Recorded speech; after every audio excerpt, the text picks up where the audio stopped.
खान साहब के ऊपर कोई भी अपनी राय नहीं थोप सकता और ना ही उनके ऊपर कोई अपनी राय मुसल्लत कर सकता है। रात को बैरिस्टर गौहर खान जो चेयरमैन है पाकिस्तान तहरीक इंसाफ के, उन्होंने इस हवाले से एक ट्वीट के जरिए बिल्कुल वजाहत दे दी है कि जो डांडला का टिकट हुआ है वो बैरिस्टर गौहर साहब की मौजूदगी में हुआ, और जो बैरिस्टर उमैर खान नियाजी हैं उनका इस पूरे मामले में कोई लेना देना ही नहीं है। कि खान साहब को और पार्टी को और लीडरशिप को मुख्तलिफ मुकदमात में उलझा के रखा जाए, कभी उनको फैसलाबाद, कभी गुजरांवाला, कभी वजीराबाद, कभी लाहौर और कभी रावलपिंडी और कभी पेशावर, ताकि वो सारा वक्त जमानतों के लिए ही दौड़ते रहें और बाकी जो पार्टी और सियासी अमूर है उसको वक्त ना दे सकें। अगर आज भी खान साहब की रिहाई का हुक्म जारी हो जाए तो इन्होंने और कोई ऐसे मनगढ़ंत केसेस रजिस्टर करके रखे होंगे जिसके अंदर वो खान साहब की गिरफ्तारी डाल लेंगे।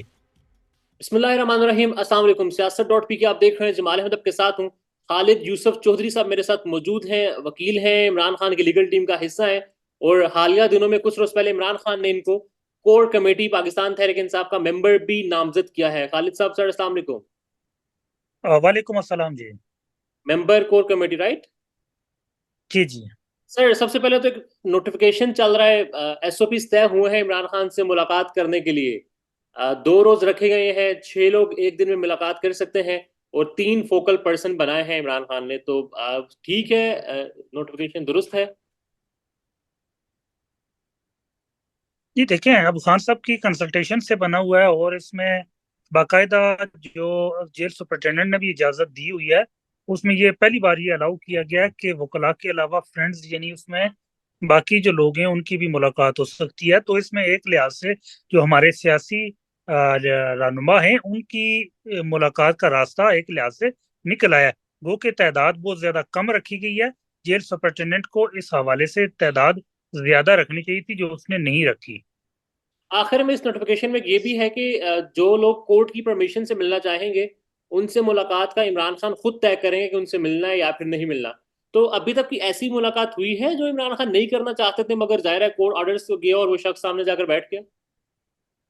देखें, अमूमी तौर पे ये होता है कि कोर्ट से अक्सर लोग ऑर्डर लेके चले जाते हैं और उनके ऊपर वो कंटेम्प्ट की कार्रवाई का आगाज किया होता है, और वो फिर जेल जो हुकाम है वो अपनी जान छुड़ाने के लिए उनको ले जाते हैं। अब अमूमी तौर पे ऐसा हो भी सकता है, लेकिन चूंकि इस हवाले से कभी खान साहब से बात नहीं हुई है, लेकिन खान साहब ने गुज़िश्ता दिनों ये बात मेरे सामने कही थी कि जो भी आएगी मेरे साथ सामने लिस्ट आएगी तो उसमें से जिसको मैं ओके करूंगा उसी से मैं मुलाकात करूंगा। ये नहीं हो सकता कि जो भी हो उठा के आप सामने ले आए। तो ये खान साहब ने मेरे सामने बड़ी वजाहत से ये बात कही हुई है। ओके, जेल सुपरिटेंडेंट को के मुलाकात ये नहीं कि जिस मर्जी के बंदे आप करवाएं, जिससे मुझे करनी है उससे मैं मुलाकात करूंगा। जी जी। देखें, इसमें असल में इशू ये आ रहा था कि अक्सर लोग कोर्ट से ऑर्डर लेके सीधा वहां चले जाते थे। अक्सर लोग थे जिनको हर एक, क्योंकि खान साहब के बहुत सारे लोग चाहने वाले हैं, बहुत सारे लोग उनसे मोहब्बत करने वाले हैं और बहुत सारे सियासी लोग भी हैं जो अदालत से तो ऑर्डर लेके चले जाते थे, लेकिन असल में इशू ये आ जाता था कि कुछ को खान साहब नहीं जानते। ठीक है, अमूमी तौर पर लिस्ट के अंदर फिर वो एक इशू सा क्रिएट हो जाता था, लेकिन अब उस हवाले से वो खान साहब खुद ही लिस्ट को ओके करेंगे। इस मुलाकात के हवाले से आखिर में ये बता दें कि सियासी लोगों की मुलाकातें इमरान खान से नहीं हो रही। सियासी लोग करना नहीं चाह रहे, इमरान खान नहीं मिलना चाह रहे। जहर इमरान खान ने कहा था कि मैं वकला को आगे लेकर आऊंगा। अब रऊफ हसन है, उमर अयूब खान 7-8 बार गए, उनकी मुलाकात नहीं हुई। उसी रोज हमने देखा शानदाना गुलजार खान की, शेर अफजल खान मरवत की और दीगर वकला की मुलाकात भी होगी। तो इमरान खान खुद चाहते हैं मुलाकात करना। अगर मैं नाम लूँ तो उमर अयूब खान से, रऊफ हसन से, दीगर जो आमिर डोगर हैं उनसे, शौकत बसरा से, जो पार्टी पीटीआई को जो चला रहे हैं। जाहिर अब तो सुन्नी हाथ कौन सा वाला मामला भी है। देखें, जहां तक उमर अयूब साहब की बात है, उमर अयूब साहब इस वक्त पूरी पाकिस्तान तहरीक इंसाफ को जो है वो उसको रन कर रहे हैं। खान साहब की अदम मौजूदगी के अंदर वो सेक्रेटरी जनरल हैं और वो पार्टी को जो चेयरमैन है गौर साहब, उनके साथ दोनों मिलकर वो पार्टी के अमूर को देख रहे हैं। और बेसिकली उमर अयूब साहब एक सियासी शख्सियत हैं और गुज़िश्ता 2 दहाइयों से वो सियासत के अंदर मौजूद भी हैं, और बतौर सेक्रेटरी जनरल बहुत सारे अमूर से वो खुद उसको बरह रास्त देख रहे हैं। और रऊफ हसन साहब जो कि खान साहब के सेक्रेटरी इंफॉर्मेशन भी हैं और पार्टी तर्जुमान भी हैं, और उस हवाले से खान साहब ने कई बार मेरे सामने भी कहा है कि आप उनकी मुलाकात का रऊफ हसन साहब से जो मुलाकात है उसको अरेंज करें।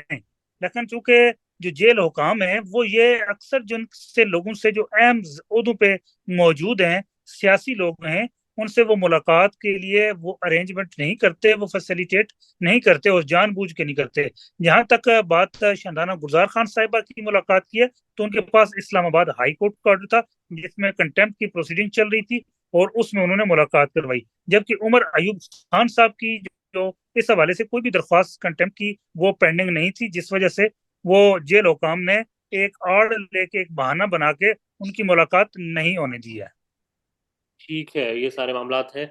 अब सियासी तौर पर वैसे क्या चल रहा है पार्टी के अंदर? तो ऐसा कुछ नहीं है कि वकला हों या जो इमरान खान के फोकल पर्सन जब बन गए हैं कि वो अपनी मर्जी के बंदों को मुलाकात करवाते हैं, हम जाने देंगे? ज़ाहिर है धड़ाबंदी भी तो इस वक्त उरूज पर है पाकिस्तान तहरीक इंसाफ में। नहीं नहीं, ऐसा भी नहीं है। नहीं नहीं, नहीं नहीं, नहीं नहीं, मैं आपको एक बात बताऊं कि ऐसी बात नहीं है।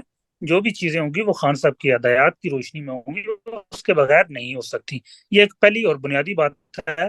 खान साहब के ऊपर कोई भी अपनी राय नहीं थोप सकता और ना ही उनके ऊपर कोई अपनी राय मुसल्लत कर सकता है। तो ये बात खारिज अज इम्कान है कि जो किसी को भी उठा के खान साहब के सामने खड़ा किया जा सकता है, ये बात दुरुस्त नहीं है।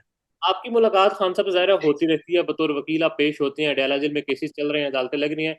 आ, खान साहब को बाहर जो सिचुएशन है, ग्राउंड रियलिटी है, उसकी क्या पिक्चर बताई जा रही है? वो मालूम है उनको बाहर क्या चल रहा है? इसी में ऐड कीजिएगा अफजल ढांडला का जो टिकट था, कहा गया इमरान खान ने थ्रू उमैर नियाजी कहा कि हमने इसको टिकट देना है, एंड देन मामलात हुए, पार्टी ने बड़ी तनकीद हुई, वर्कर्स की तनकीद हुई, फिर टिकट वापस हो गया। इस हवाले से क्या इन्फॉर्मेशन है? देन फिर हमने खान साहब के केसेस पर बात करने, बड़ा इंपॉर्टेंट है वो। देखें, देखें, मेरी तो हर हफ्ते खान साहब से मुलाकात होती है। अलकादर केस की लीगल टीम का मैं हिस्सा हूँ।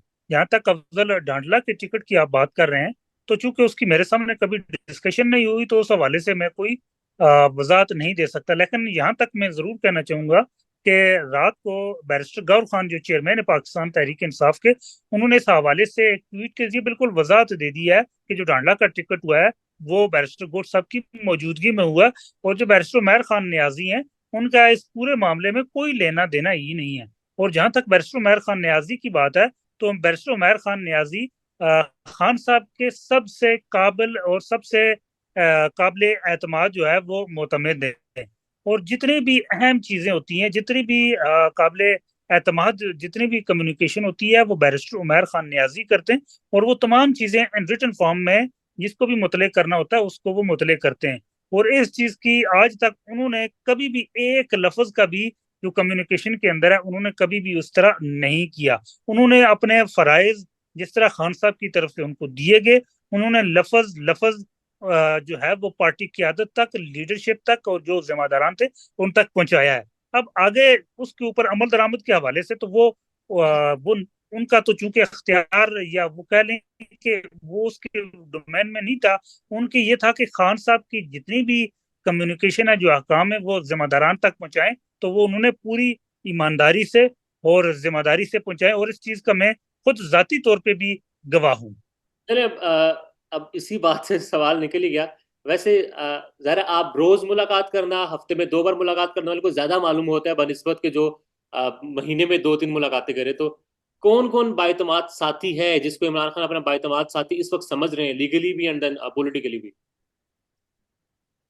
देखें, मैं चूंकि मेरी तो केस के दौरान अदालत के अंदर पेशी होती है, बाकी जो लोग हैं उनकी मुलाकात का तो मैं नहीं कह सकता, क्योंकि मेरे सामने तो सिर्फ हम चंद वकला ही होते हैं जो केस से मुतलका होते हैं। तो बाकी किसी का मैं नहीं बता सकता कि क्योंकि उनकी मुलाकातें हमसे अलग होती हैं, उनसे क्या बात होती है, किस तरह मुलाकात होती है, उस हवाले से मैं कुछ भी नहीं कह सकता। Cases Imran Khan, cipher case, Toshakhana case, Al Qadir trust case, इद्दत में निकाह केस, दहशतगर्दी के केसेस, गद्दारी के केसेस, 9 मई के केसेस कहाँ पर पहुंचे हैं इस वक्त? इमरान खान साहब के ऊपर जो केसेस हैं वो कितने हैं? अ, कितनों में सजा हो चुकी, कितने जमानते हैं, चल क्या रहा है, क्या अपडेट क्या है? देखें, बुनियादी तौर पे इस वक्त अब तो ये सूरत हाल है। अब तो हम ये नहीं कह सकते कि खान साहब के खिलाफ कितने केस दर्ज हैं। अब तो ये सूरत हाल है कि अब ये नहीं अंदाजा होता कि आने वाले टाइम में कल में कितने और मुकदमात में वो नाम जो है वो डाल के उसमें मुलवस कर लेंगे। इस वक्त जो बुनियादी तौर पे जो एक ट्रायल चल रहा है रेगुलर, जिसको कंटेस्ट किया जा रहा है, वो अलकादर यूनिवर्सिटी का ट्रायल है, वो अडयाला जेल के अंदर चल रहा है। और उसके अलावा जो हमारी साइफर केस था जिसमें सजा हो चुकी थी 10 साल, तोशाखाना नैब केस, और जो निकाह इद्दत केस था, इन तीनों केसेस के अंदर हमारी जो अपील है वो इस्लामाबाद हाई कोर्ट के सामने जेर समात है। और इसमें जो सबसे पहले अभी इब्तदाई तौर पे अलका साइफर केस की जो अपील है उसके ऊपर समात हो रही है। और अब उसके अंदर 2 अप्रैल की मजीद तारीख है, जिसके बाद उस 2 तारीख के बाद जो है प्रोसिक्यूशन के अपील के अंदर दलाइल का आगाज हो जाएगा। और नकाह की अपील जो है वो भी इसी आने वाले हफ्ते के अंदर ही सेशन कोर्ट इस्लामाबाद के अंदर बराए समात मुकर्रर है। और तोशाखाना इसके अलावा बाकी जो तोशाखाना इस्लामाबाद के अंदर, रावलपिंडी के अंदर और बाकी पंजाब के अंदर मुख्तलफ मुकदमात हैं, जो दफ़ा 144 की खिलाफ वर्जी की, 9 मई के और मुख्तलफ मुकदमात हैं। उनमें चूंकि इनकी एक ये कोशिश रही है कि खान साहब को और पार्टी को और लीडरशिप को मुख्तलफ मुकदमात में उलझा के रखा जाए, कभी उनको फैसलाबाद, कभी गुजरांवाला, कभी वजीराबाद, कभी लाहौर और कभी रावलपिंडी और कभी पेशावर, ताकि वो सारा वक्त जमानतों के लिए ही दौड़ते रहें और बाकी जो पार्टी और सियासी अमूर है उसको वक्त ना दे सकें। इस तरह तो 150 से ज्यादा मुकदमात के अंदर खान साहब को इन्होंने उनका नाम मुलव्वस किया हुआ है। खालिद भाई, साइफर केस में ज़ाहिर है सजा हो चुकी, उस पर अपील हो रही है, और अगर वहां से बिलफर्ज इमरान खान बरी हो भी जाते हैं तो दीगर 2 केसेस हैं जिसमें इमरान खान को सजा सुनाई गई है, जिसमें 14 साल गालिबन तोशाखाना केस है, और 7 साल गालिबन इद्दत में निकाह वाला मामला है। तोशाखाना के केस की जो सजा है, सजा के खिलाफ अपील कहाँ तक पहुंची है, वो चल रही है नहीं चल रही? और इद्दत में निकाह वाला मामला आपने बताया कि अगले हफ्ते टेकअप हो जाएगा सेशन कोर्ट में। जी, तोशाखाना की जो नैब का केस था उसके खिलाफ हमारी अपील चूंकि एक ही बेंच के सामने है, साइफर केस की और तोशाखाना केस की। अब जो तोशाखाना का नैब केस है उसकी अपील 1 अप्रैल को बेंच के सामने मुकर्रर है। अब उस पे पहली जो रेगुलर समात है वो 1 अप्रैल से होनी है। और फिर 2 तारीख को साथ ही उसी बेंच के सामने साइफर केस की अपील की भी समात है। ठीक है। मतलब अगर साइफर में इमरान खान बरी हो जाए तो शाहाना का केस चलेगा, उसमें हो जाए इद्दत में निकाह चलेगा। एक वकील से ये बात करना मुनासिब तो नहीं है। बहरहाल लग ये रहा है कि आपके जो क्लाइंट है, चेयरमैन पाकिस्तान, बानी चेयरमैन पाकिस्तान तहरीक इंसाफ इमरान खान, ईद से पहले या फिर आने वाले भी 5-6 महीनों में रिहाई पाते हुए नहीं नजर आ रहे, राइट? देखें आपके सामने एक फैक्चुअल बात रखूं। जिस तरह कानून को, आइन को और ज़ाब्तों को जिस तरह बिल्डोज करके सजाएं सुनाई गई हैं, उसमें आप ये नहीं कह सकते कि हम किसी भी बात की आईनी और कानूनी तौर पे उसकी पेशन गोई करें। तो अगर हम आईनी और कानूनी तौर पे इन चीजों की पेशन गोई करूं तो मैं ये कह सकता हूं कि खान साहब को आज ही बाहर आ जाना चाहिए, क्योंकि मुकदमात के अंदर ऐसा कुछ नहीं है। लेकिन जिस तरह खान साहब के केसेस को देखा जा रहा है, जिस तरह उनको सजाएं सुनाई गई हैं, या जिस तरह रवैया हमारे साथ जजेस या अदालतों की जानब से मुख्तलिफ फैसलों में रखा गया है, तो उसमें हमें इस वक्त तो ये नहीं कह सकते कि हमें इंसाफ की उम्मीद है और खान साहब जल्द बाहर आ जाएं। मैं आपको अभी भी एक बात कहना चाहूंगा। अगर आज भी खान साहब की रिहाई का हुक्म जारी हो जाए तो इन्होंने और कोई ऐसे मनगढ़ंत केसेस रजिस्टर करके रखे होंगे जिसके अंदर वो खान साहब की गिरफ्तारी डाल लेंगे। तो ये अमूमी तौर पे इस वक्त ओवरऑल सूरत हाल है। लेकिन जहां तक अपीलों की बात है, तो ये 2 माह के अंदर अंदर जो बड़ी तक ये निकाह की अपील, तोशाखाना नैब की अपील और साइफर केस की अपील, इन तीनों अपीलों का फैसला जो है वो बड़ी ईद तक आ जाएगा।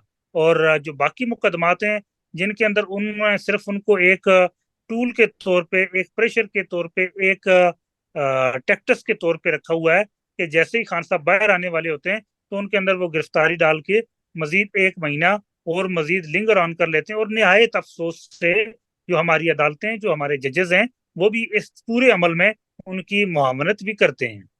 आपने कोर कमेटी के गुज़िश्ता इजलास में की फैसला हुआ कि इस्तीफे का मुतालबा करना है आमिर फारूक साहब से, मौजूद जज और ऑनरेबल जस्टिस काजी फायद ईसा से? जी जी, बिल्कुल इस हवाले से तफसीली गुफ्तगू हुई है। और इस हवाले से जो सबसे मजाज शख्सियत है कोर कमेटी के फैसलों के हवाले से, उसमें होने वाली मुशावरत के हवाले से और उसमें होने वाले फैसलों के हवाले से, वो जनाब रऊफ हसन साहब हैं। उन्होंने कल की प्रेस कॉन्फ्रेंस में कोर कमेटी की मंजूरी से तमाम अमूर तफसीली और मुदल्लल और बड़े वाज़ेह अंदाज से रखे हैं और इस्तीफे का भी उन्होंने मुतालबा किया है। As a core committee member आप जो बाबर अवान साहब ने आज कहा है कि वो जाती ख्वाहिश हो सकती है, उसकी तरदीद कर रहे हैं। देखें आप रऊफ हसन साहब की जो कल की प्रेस कॉन्फ्रेंस है वो उठा के आप सुन लें, वही कोर कमेटी का लामिया है, वही कोर कमेटी का फैसला है। ठीक है, आखिर में बस ये बता दें, 6 जजेस ने खत लिखा है इस्लामाबाद हाई कोर्ट के, और ज़ाहिर है ज़्यादातर केसेस पाकिस्तान तहरीक इंसाफ के चेयरमैन बानी इमरान खान के ही थे। क्या इम्पैक्ट पड़ेगा लीगली इन सारे मामला पर? देखें अगर आपको याद हो, इससे पहले आसिफ जरदारी केस के अंदर जो एक रिकॉर्डिंग जो थी जिसके अंदर डिक्टेशन दी जा रही थी, तो जब वो ट्रेस आउट हुई है तो वो पूरे के पूरे केसेस ही खत्म हो गए, वो सजाएं खत्म हो गई। लेकिन यहाँ पूरी की पूरी 6 जजेस नहीं है, पूरी की पूरी इस्लामाबाद हाई कोर्ट ने ये लिखा है कि इमरान खान के मुकदमात के हवाले से उनके खिलाफ फैसला देने के लिए हमारे रिश्तेदारों को डराया धमकाया गया और हमें प्रेशराइज किया गया। ऐसे अमूमी तौर पे फिर इस वक्त ये पोजीशन बनती है कि इस्लामाबाद के अंदर जितने भी मुकदमात हैं, इमरान खान के जितने भी केसों के अंदर सजा हुई है या उनके खिलाफ जितने भी मुकदमात हैं, वो सब के सब सजाएं भी और केसेस भी वो सिरे से ही कलदम करा दे के खत्म कर दिए जाएं। और इसी तरह उन मुकदमात की बुनियाद पे जो सुप्रीम कोर्ट के अंदर जो मुकदमात गए हैं उनको भी खत्म कर दिया जाए।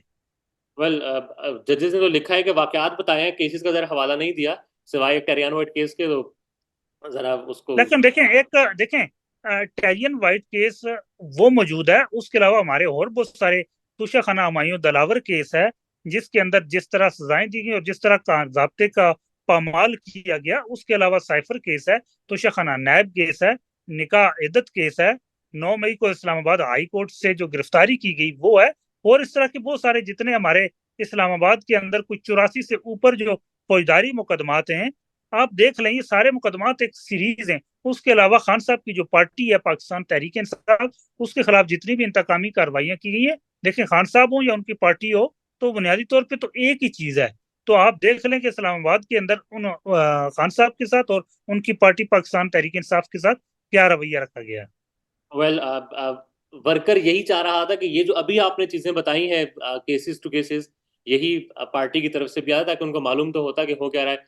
खालिद साहब, sir thank you so much. Pakistan में इस वक्त सबसे बड़ा मसला बोलने का है। पाकिस्तान में बोलने नहीं दिया जाता, जुबानें खींच ली जाती हैं, डर है, खौफ है, टेरर है। पाकिस्तान का मीडिया मुकम्मल तौर पर कंट्रोल्ड है, वेल मैनेज्ड है, एक मैसिव सेंसरशिप है। इसी तरह का दबाव पाकिस्तान में सियासत.pk भी फेस कर रहा है, जिसे पाकिस्तान भर में गुज़श्ता कई महीनों से मावरा आइन, मावरा कवानीन मुकम्मल तौर पर बंद कर दिया गया है, मुकम्मल तौर पर बैन कर दिया गया है। सियासत.pk की नशरियात को लिमिटेड करके पाकिस्तान में छोड़ दिया गया है। तमाम तर कानूनी मुआवजे के ऊपर आवाज उठाई गई, दस्तक दी गई, लेकिन हर तरफ से खामोशी है, सन्नाटा है, कहीं पर कोई सुनवाई नहीं है, कोई सुनने को तैयार नहीं है। लेकिन इसका हल क्या है? क्या खामोश हो जाएं? क्या सवाल ना करें? क्या मालूमात आप तक ना पहुंचाएं? क्या इंफॉर्मेशन आप तक ना पहुंचाएं? मालूमात भी पहुंचेगी, इंफॉर्मेशन भी पहुंचेगी, सवालात भी उठेंगे, लेकिन अब आपने रोल प्ले करना है, आपने अपना किरदार अदा करना है। और छोटा सा एक प्रोसीजर है, प्रोसेस है, उसके बाद आप अपना किरदार अदा करें और हमारी मदद करें। पहले आपने यह करना है कि हमारे यूट्यूब चैनल को सब्सक्राइब करना है, उसके बाद ज्वाइन के बटन के ऊपर जाना है, क्लिक करके हमारा मेंबर बनना है। या फिर दूसरा ऑप्शन यह है कि आपने वीडियो की डिस्क्रिप्शन में जाना है, वहां पर पैट्रियन का लिंक मौजूद होगा, उस लिंक के ऊपर क्लिक करें और हमें सपोर्ट करें, हमारा हिस्सा बने, हमारी ताकत बने। ख्याल रखिएगा। अल्लाह हाफिज।